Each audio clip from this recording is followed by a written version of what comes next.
బిడ్డ రాజకీయ భవిష్యత్తు కోసం టీఆర్ఎస్ గెలిపించిన పార్టీకి రాజీనామా చేయకుండా పార్టీ ఫిరాయించడం సిగ్గు శరం లజ్జ లేకుండా తిన్నింటి వాసాలు లెక్కబెట్టడం ఇది రాజ్యాంగానికి ప్రజాస్వామ్యానికి మౌలిక విలువలకు వ్యతిరేకమని స్టేషన్ గన్పూర్ మాజీ ఎమ్మెల్యే డాక్టర్ రాజయ్య విమర్శించారు. హన్మకొండ జిల్లా ధర్మసాగర్ మండలం కేంద్రంలో బీఆర్ఎస్ పార్టీ కార్యాలయంలో ఏర్పాటు చేసిన మీడియా సమావేశంలో పాల్గొని మాట్లాడారు.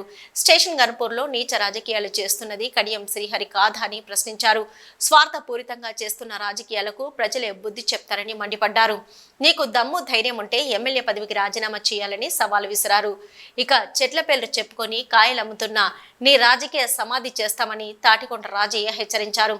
సమావేశంలో బీఆర్ఎస్ పార్టీ జిల్లా కార్యదర్శి బొడ్డు ప్రభుదాస్, సర్పంచుల ఫోరం అధ్యక్షుడు కర్ర సోమిరెడ్డి, ఇక మాజీ ఎంపీటీసీ శోభ, మాజీ వైస్ ఎంపీపీ బండ రవీందర్, దేవేందర్ రావు, జోజీ పలువురు నాయకులు పాల్గొన్నారు. ప్రజలకు అవసరం లేని ప్రజలు కోరుకొని కాంట్రాక్టర్లకు మేలు చేసే పనులు వస్తున్నాయని చెప్పేసి మభ్యపెట్టి మసిబూసి మారేడుకాయ చేసే ప్రయత్నం ఈరోజు కడియం శ్రీహరి గారు చేస్తూ ఉన్నారు. కడియం శ్రీహరి గారి చాప్టర్ క్లోజ్. మా కేసీఆర్ చెప్పినట్టు కడియం శ్రీహరిని రాజకీయ సమాధి చేస్తాం. ఇంకో మాటలో చెప్పాలంటే ఆయన రాజకీయ సమాధిని ఆయనే తవ్వుకున్నాడు. బీఆర్ఎస్ పార్టీ కార్యకర్తల చెమటతో గెలిచి ఇవాళ తిన్నింటి వాసాలు లెక్కబెట్టే విధంగా కార్యకర్తల ఉసురు పోసుకొని బిడ్డ రాజకీయ భవిష్యత్తు కోసము కాంగ్రెస్కి వెళ్ళి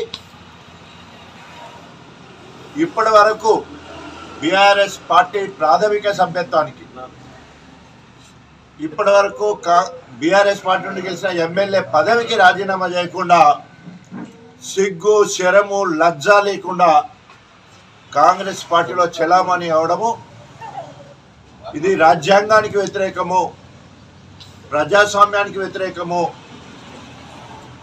మౌలిక విలువలకు వ్యతిరేకంగా ఇవాళ కడియం శ్రీహరి ప్రవర్తన ప్రజలందరూ కూడా గమనిస్తూ ఉన్నారు.